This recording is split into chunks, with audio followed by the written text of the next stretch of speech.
Are you confused about which network tool to choose?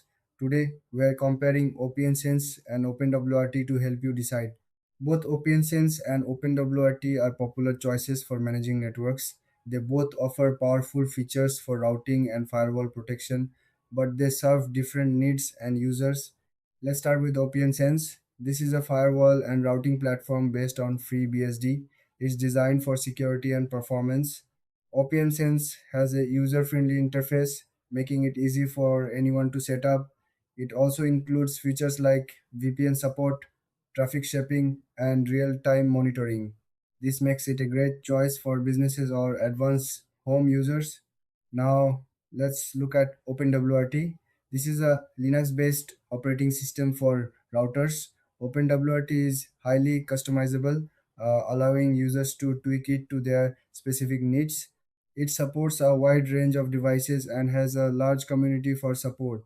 OpenWRT is ideal for tech savvy users who want to get the most out of their hardware. So, what are the key differences? OpenSense focuses on security and ease of use, while OpenWRT offers flexibility and customization. If you want a straightforward setup with strong security, OpenSense is the way to go. If you prefer to dive deep into customization and have control over every aspect, OpenWRT is better suited for you. When it comes to features, both tools shine in their own ways. OpenSense excels in firewall capabilities and user interface, while OpenWRT stands out with its extensive package support and device compatibility.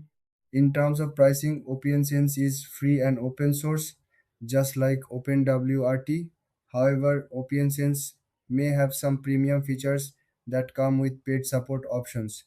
In conclusion, if you need a simple secure solution, choose OPNsense. If you want flexibility and customization, go for OpenWRT. Thanks for watching. If you found this video helpful, please like and subscribe for more comparisons.